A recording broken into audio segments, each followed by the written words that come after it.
आज हम जिस लेक्चर को पढ़ने लगे हैं वो हमारे पास है कि किस तरह हम किसी भी एक्सटर्नल सोर्स से डाटा फेच करेंगे। मैंने एक नई ब्लैंक बुक बनाई। ये मेरी एक ब्लैंक बुक है। मैं इसको मिनिमाइज करता हूँ। मेरे पास एक डेटाबेस है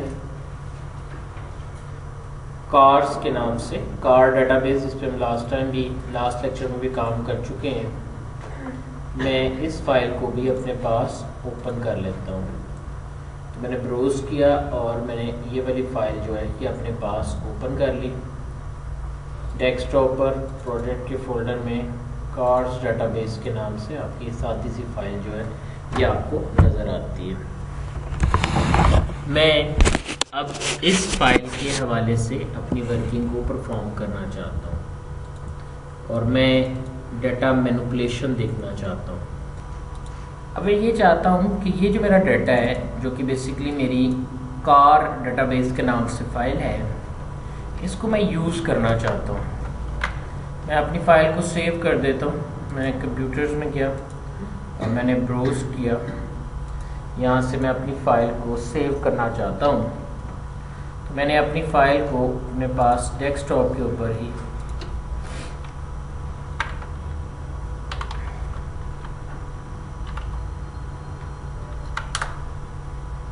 एक सादा सा नाम देकर मैंने इसको वहाँ पे सेव कर लिया। अब मेरे पास दो फाइलें जो इस वक्त ओपन है। एक फाइल जो है मैं आपको दिखाता हूँ, डॉक कर लेते हैं इसको लेफ्ट साइड पे और इसको राइट साइड पे। ये मेरी फाइल है जिसका डाटा मुझे यूज़ करना है इस फाइल के अंदर।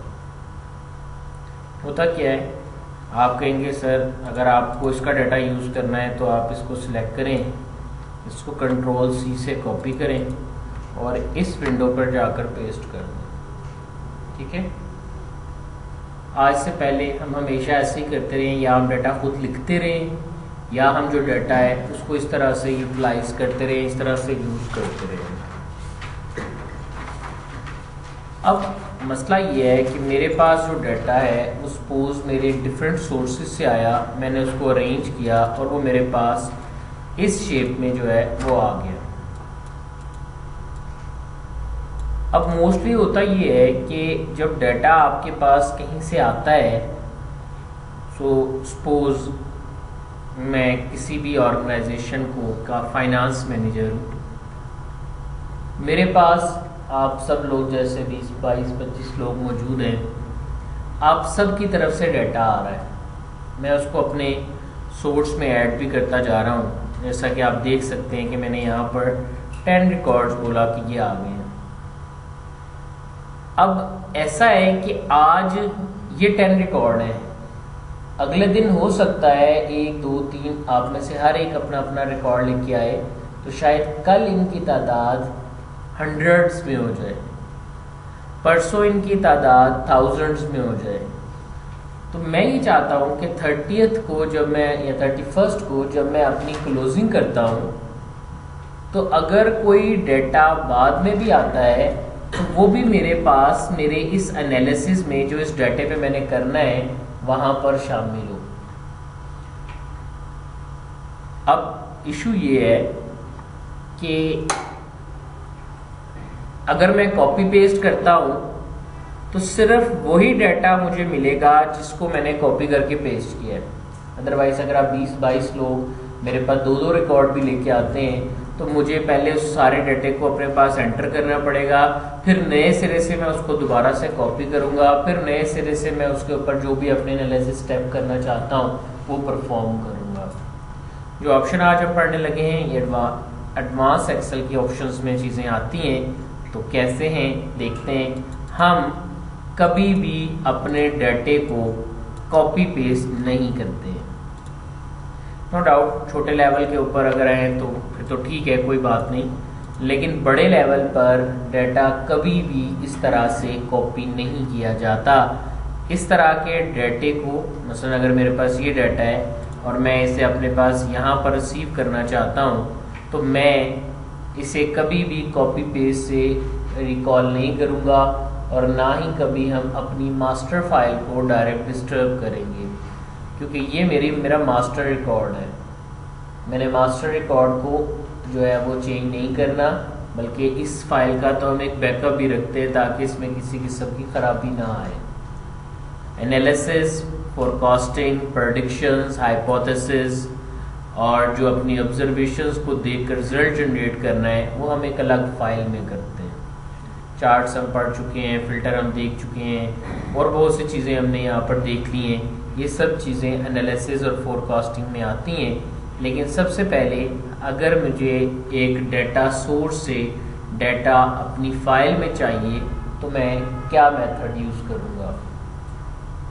ऐसा करने के लिए हमारे पास डाटा के टैब में एक ऑप्शन है जिसका नाम है गेट एक्सटर्नल डाटा। यानी मैं माइक्रोसॉफ्ट एक्सेल में किसी और सोर्स से डाटा लाना चाहता हूँ। वो दूसरी बात है कि मैं जहाँ से डाटा लेके आ रहा हूँ वो माइक्रोसॉफ्ट एक्सेल ही है। इट लुक्स वेरी इजी कि आप कॉपी पेस्ट कर लें, लेकिन ऐसा भी हो सकता है कि ये डाटा, देखिएगा मैं क्या कर रहा हूँ, मैंने इसको कॉपी किया, मैं इसको एक नोटपैड की फाइल बनाता हूँ। So I just type notepad, sorry I just go there, type notepad, press OK और यहाँ पे इसको पेस्ट कर देता हूँ। अगर आप में से किसी के पास DBase हो, Fox Pro हो, PyDocs हो या Lotus होगा तो उसका डाटा समथिंग लाइक दिस, इस तरह से आपको नज़र आता है। It's quite strange for me कि डाटा को मैंने तो अपनी तरफ से अरेंज करके रखा है, लेकिन प्राइस के नीचे सेकंड फर्स्ट आ रहा है कलर के, क्योंकि ऑब्वियसली वो स्पेसिंग को एडजस्ट करता है। अगर कोई नाम यहाँ पर बड़ा एंटर हो जाएगा तो उसके मुताबिक जो वर्किंग है वो डिफरेंट हो जाएगी। मैं इस फाइल को भी अपने पास डेस्कटॉप पे सेव कर लेता हूँ। अब डिफरेंट लोग हैं जो मेरे पास डिफरेंट वे से अपना डाटा जो है वो दे रहे हैं। सो सपोज हम कहते हैं कि हमने जो डाटा हमें मिला है वो एक्सेल की फाइल में। अब ये तो पुराने ज़माने की बात हो गई, नए ज़माने में मेरे पास SQL सर्वर है, Microsoft SQL server unlimited record store करता है, Oracle अनलिमिटेड रिकॉर्ड स्टोर करता है, MySQL है, MySQL वेब डेवलपमेंट वाले बड़े अच्छी तरह जानते होंगे कि जब भी मैं PHP के साथ किसी भी डेटाबेस को प्रेफर करता हूँ तो मैं MySQL को प्रेफर करता हूँ। अगर मेरा कोई ऑनलाइन डाटा है, मैंने उसको गेन करना है और उसके ऊपर अपने एक्सेल में लाकर उसके एनालिसिस करने हैं तो फिर क्या करेंगे। अगर मेरा डाटा जो है वो एक्सेस में है या मेरा डाटा किसी ऐसे सोर्स पे जिसका मुझे नहीं पता, उस सॉफ्टवेयर को मुझे यूज़ करना नहीं आता, तो फिर मैं क्या करूँगा। वहाँ पर आप कॉपी पेस्ट करके एक्सेल में पेस्ट करेंगे, शायद बाय चांस तुक्का लग जाए, but the most accurate method is कि आप क्या करें, आप अपनी बाकी तमाम फाइलों को बंद कर दें। मैंने यहाँ पर अपने पास एक्सेल जो है वो ओपन कर लिया। हम डाटा के टैब में जाएंगे, यहाँ ऑप्शन है गेट एक्सटर्नल डाटा, यानी जब मुझे डाटा बाहर से अपने पास लेके आना है। And very very very strong option of Microsoft Excel. Microsoft Excel को दुनिया की किसी भी सॉफ्टवेयर से कनेक्ट करने के लिए आपके पास ये तमाम ऑप्शंस जो हैं ये अवेलेबल है। माइक्रोसॉफ्ट विंडो आपको ये फैसिलिटी देती है कि अगर आपके पास कोई सॉफ्टवेयर इंस्टॉल नहीं भी है तो भी आप एग्जिस्टिंग कनेक्शंस, यानी उसके पहले से कोई कनेक्शन अगर आपने बनाया है तो उस कनेक्शन को यूज़ करके आप अपनी वर्किंग परफॉर्म कर सकते हैं। क्योंकि मैंने अभी फर्स्ट टाइम इस ऑप्शन को ओपन किया है सिस्टम के ऊपर, तो मेरे पास ऑल कनेक्शंस के अंदर कुछ भी नहीं अवेलेबल। आपकी मर्जी, अगर आप वर्कबुक में कोई कनेक्शन बनाना चाहते हैं, नेटवर्क के हवाले से कोई कनेक्शंस देखना चाह रहे हैं या इस कंप्यूटर के कोई कनेक्शन देखना चाह रहे हैं तो वो यहाँ से आप देख सकते हैं। बट अभी मैंने क्योंकि आज से पहले कोई कनेक्शन बिल्ड नहीं किया, इसलिए मेरे पास ये ऑप्शन बिल्कुल ब्लैंक आ रही है। इसको कैंसिल कर दिया। मैं चाहता हूँ कि मैं किसी टेक्स्ट फाइल से डाटा लेके आऊँ, तो फ्रॉम टेक्स्ट पे क्लिक करके आप अपनी टेक्स्ट फाइल को यहाँ पर सिलेक्ट कर देंगे। जैसे ही आप इंपोर्ट करेंगे वो आपको बताएगा कि आप फिक्स विड्थ चाहते हैं, कौन सा डेलीमीटर चाहते हैं, कितनी रोज को इंपोर्ट कर रहे हैं, कितने कॉलम्स को इंपोर्ट कर रहे हैं, उनकी क्या वर्किंग है, क्या सिनेरियो है। मैं जस्ट डमी जो है वो डाटा आपके सामने जो है वो इंपोर्ट कर रहा हूँ। तो मेरे पास समथिंग लाइक दिस कुछ डमी डाटा एक ही लाइन के अंदर आपके पास इस तरह से अवेलेबल हो गया है। यानी डाटा अगर आप बोर्ड से देखें तो ये वही टेक्स्ट की फाइल के अंदर जो मैंने अभी डेटाबेस के डाटा कॉपी किया था वो यहाँ पर आ चुका है। But I don't want to do this way, मैं इस तरह नहीं करूँगा। अगर मुझे इस तरह की कोई भी वर्किंग करनी है तो मैं प्रॉपर वे से इसको लेके चलूँगा। सबसे पहले आप देखेंगे कि आपका डेटाबेस जो है वो किस चीज़ में है। Mostly Microsoft Excel, Microsoft Office में ये प्रेफर किया जाता है कि एक्सेल में हम एक्सेस से डाटा लेके आ रहे हैं। तो अगर मेरे पास कहीं भी एक्सेस की फाइल होगी, आगे जाके हम एक्सेस को देखेंगे, तो हमारे पास MDB फाइल होगी माइक्रोसॉफ्ट डेटाबेस, या .ACCDB फाइल होगी विच इज़ एक्सेस डेटाबेस। नए वेरिएंट्स में इसकी एक्सटेंशन ACCDB होती है। तो उसका पाथ आप देखिए, इसको भी सिलेक्ट कर लेंगे। मैं यहाँ पर जिस डाटा को सिलेक्ट करने जा रहा हूँ, अगर वो वेब पे पड़ा हुआ है तो आप उसको XML फॉर्मेट में लेके आएंगे, उसके लिए क्यूरी जनरेट करवाएंगे, किस साइट से आप उसे लेके आना चाहते हैं, क्या आपकी वर्किंग है और किस तरह की आप इम्प्लीमेंट जो है वो आप करना चाहते हैं। ये सारे की सारी वर्किंग जो है ये भी आप यहाँ पर देख सकते हैं। MSN की वेबसाइट आपको यहाँ नज़र आ रही है, जिस सोर्स से भी आपको डाटा चाहिए होगा उससे आप यहाँ पर गेन कर लेंगे। But I just close this web analyser और वेब क्यूरी एनालाइजर था जहाँ से हम डाटा फेच कर रहे थे। मैं फिलहाल करता हूँ फ्रॉम अदर सोर्सेज, कोई और सोर्स है लाइक मैं SQL सर्वर से डाटाबेस ले लेना चाहता हूँ, एनालिसिस सब चाह रहा हूँ, मैं विंडोज़ अजूर का कोई प्लेटफॉर्म यूज़ करना चाह रहा हूँ, मैं ओरेकल यूज़ करना चाह रहा हूँ, मैं XML कोई इंपोर्ट करना चाह रहा हूँ, कुछ स्टेटमेंट। लेकिन ये बातें क्योंकि मुझे नहीं आती, मेरी फ़िलहाल जो रिक्वायरमेंट थी कि माइक्रोसॉफ्ट का ये कोड सॉफ्टवेयर है जहाँ से मैं डाटा लेना चाहता हूँ और ऑब्वियसली वो सॉफ्टवेयर माइक्रोसॉफ्ट एक्सेल ही है। तो मैंने कहा फ्रॉम माइक्रोसॉफ्ट क्यूरी। जैसे मैंने यहाँ से क्लिक किया, उसने मुझे पूछा कि माइक्रोसॉफ्ट के प्लेटफॉर्म पर आपके डाटाबेसेस भी हैं, माइक्रोसॉफ्ट क्यूरीज भी ऑफर करती है, OLAP पे क्यूब्स भी इसके अंदर हम डील करते हैं। तो ये सारी ऑप्शंस हैं, आप क्या चाहते हैं। मैं जनरल डिस्कशन करना चाहता हूँ। मैंने कहा मुझे डेटाबेस में DBS की फ़ाइल चाहिए, मुझे एक्सेल की फ़ाइल चाहिए या मुझे एक्सेस की फ़ाइल चाहिए। अगर DBS की फ़ाइल चाहिए तो आप यहाँ से जाकर उसका सोर्स कॉल कर लेंगे। अगर ये पुराने वर्जन के अंदर आपके पास कोई बनी बनाई फाइलें होंगी तो वो DBS की फ़ाइल जो है वो DBase के नाम से होती हैं, वो आपको यहाँ पे एक्सटेंशन से मिल जाएंगी। मुझे एक्सेल की फ़ाइल चाहिए, मैंने यहाँ से एक्सेल को सिलेक्ट कर लिया। जैसे मैंने एक्सेल को सिलेक्ट किया, मैंने ओके का बटन प्रेस किया, वो मुझे एक लिस्ट दे रहा है। इट्स अ ओल्ड स्टाइल्ड वे कि आपको एक ट्री स्ट्रक्चर के अंदर जो है वो वैल्यूज़ मिलती हैं। मैंने कहा था कि सी में यूज़र्स में सैयद अत्तर अली बुखारी के यूज़र में डेस्कटॉप और प्रोजेक्ट के अंदर जो है वो आपकी कितनी फ़ाइलें पड़ी हुई हैं। तो मेरे पास कार डाटाबेस है एंड डिफरेंट है। मैं फ़िलहाल यहाँ से कार डाटाबेस जो ऑप्शन है वो सिलेक्ट करता हूँ। मैंने कार डाटाबेस ऑप्शन सेलेक्ट की और ओके का बटन प्रेस कर दिया। जैसे ही आप यहाँ पे ओके करेंगे, आपके पास यहाँ पर कुछ भी नहीं आएगा। मैंने ऑप्शंस में गया, यहाँ पर आपके पास है कि आप जो भी डाटा आपके पास आ रहा है आप उसे किस तरह से देखना चाहते हैं। आप उसे कहते हैं टेबल्स, व्यूज़। ना तो एक्सेल में टेबल्स होते हैं ना एक्सेल में व्यूज़ होते हैं। एक्सेल में हमारा सिस्टम मैं चाहता हूँ कि जो डाटा भी आता है ये उसको टेबल में कन्वर्ट कर दे। मैंने यहाँ से सिस्टम टेबल्स की ऑप्शन भी ऑन कर देनी है। अगर आप इसे और फर्दर डिटेल में देखना चाहते हैं, लिस्ट टेबल्स चाह रहे हैं, तो वो भी आप ऑप्शन ऑन कर सकते हैं। मैंने इसको ऑन किया। अब आपने देखा कि आपकी जो शीट थी जिसके ऊपर मैंने डाटा एंट्री की थी, उसमें शीट 1 के ऊपर मेरे पास सीरियल नंबर, नंबर और name of card, model, colour, price और उसकी कंडीशंस वगैरह मौजूद आ गई हैं। I am really happy. यही वो डाटा है जो मुझे चाहिए। आप सिलेक्टेड फील्ड्स भी ले सकते हैं। आपको सारा डाटा चाहिए, आप सारा डाटा भी सिलेक्ट कर सकते हैं। ठीक है जी। यानी अगर मैं चाहता हूँ कि लाइक मदीहा जो है वो नेम और उसका फ़ोन नंबर सिर्फ लेके आ रही हैं अपने डाटा का, और इसी तरह मेरे पास जो है वो अबू बकर जो है वो उसका ईमेल एड्रेस और नाम लेके आ रहे हैं, तो मेरे पास क्या वर्किंग होगी कि मेरे पास मेरी वर्किंग ये होगी कि मैं सिर्फ सिलेक्टेड फील्ड्स पर एनालिसिस करूँगा।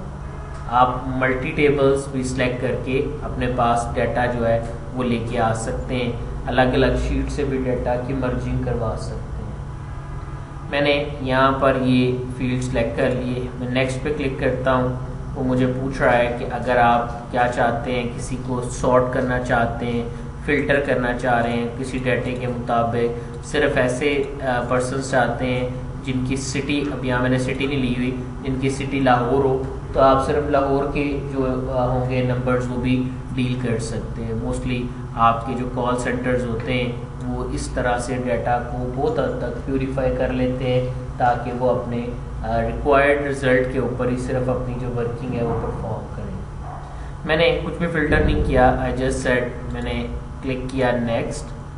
अगर आप तरतीब से देना चाहते हैं किसी भी कॉलम के मुताबिक, रो के मुताबिक, वही ऑप्शंस जो हमने सॉर्टिंग में पढ़ी थी वो आप डायरेक्ट अप्लाई कर सकते हैं। और उसके बाद वो आपको कह रहा है कि आपने जो क्यूरी जनरेट करवाई है उसको सेव करना चाहते हैं। मैं नहीं चाहता सेव करना, सो मैंने यहाँ से जाके फाइल को फिनिश कर दिया।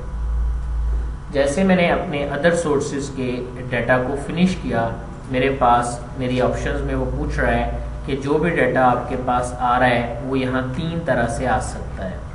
नंबर 1 टेबल से आ सकता है, नंबर 2 पाइवट रिपोर्टेबल रिपोर्ट से आ सकता है, पाइवट चार्ट की मदद से वो मेरे पास आ सकता है। पावर व्यू एक्सेल के एक नई ऑप्शन है 2013 के बाद से तमाम वर्जन में ये अवेलेबल है, वहाँ से आप कर सकते हैं। इसके डिफरेंट प्लगइन्स हैं वो आप देख सकते हैं। और हमने फ़िलहाल A1 में यहाँ पर से मैं चाहता हूँ कि मेरा डाटा फिल होकर यहाँ पर आ जाए। आप इसकी फर्दर अगर प्रॉपर्टीज़ डिटेल्स वगैरह देखना चाहते हैं तो वो भी आप कर सकते हैं। अगर आप चाहते हैं कि आपका डाटा हर 1 घंटे के बाद ऑटोमेटिकली रिकॉर्ड होता जाए तो वो भी आप कर सकते हैं। और भी बहुत सी ऑप्शंस हैं। फ़िलहाल मैं यहाँ पर ये डाटा ले आता हूँ, मैं मैनुअल अपडेशन जो है वो चाहता हूँ। मैंने नई वर्कबुक में लेना है तो वो आपकी मर्ज़ी है। मैं इसी एग्जिस्टिंग वर्कबुक में जो मैंने अभी बनाई है एनालिसिस के नाम से, मैं इसी के अंदर ओके करके इसको सेव कर लेता हूँ। मैंने अपने डाटे को यहाँ पर सेव कर लिया और आप सबको आइडिया हो गया होगा कि इस वक्त जो डाटा मेरे पास आया है वो एक टेबल की शक्ल में आया है। मैंने कहीं भी एक्सेल में देखें वो फाइल ओपन नहीं की हुई, मैंने अपनी वो फाइल ओपन की जिस पे मैं काम कर रहा हूँ। मैं यहाँ जाकर इस फाइल को सेव कर देता हूँ और इस फाइल को क्लोज कर देता हूँ। आपने जब इस फाइल को ओपन किया तो आपके पास जो है वो आपकी जो फाइल है, ये जो आपका डाटा एनालिसिस के लिए ओपन हुआ है, फाइल ओपन, ये जो डाटा है ये देखिए, ये आज नई ऑप्शन आ गई। उसने मुझे सिक्योरिटी वार्निंग दे दी है। उसने मुझे कहा है कि आप कोई एक्सटर्नल कनेक्शन जो है ना वो ओपन करना चाहते हो, जो कि मैंने अभी किया है। मेरा ऑफिस आपको इस चीज़ की परमिशन नहीं देता। क्लिक करता हूँ, एक व्हाइट आवर्स ऑन कर लेते हैं। ओके, मैंने यहाँ पे क्लिक किया और अनेबल कंटेंट पर मैं क्लिक कर देता हूँ क्योंकि मैं चाहता हूँ कि डाटा वहाँ से आ जाए। मैं चाहता हूँ कि ये एरर मेरे पास ना आए।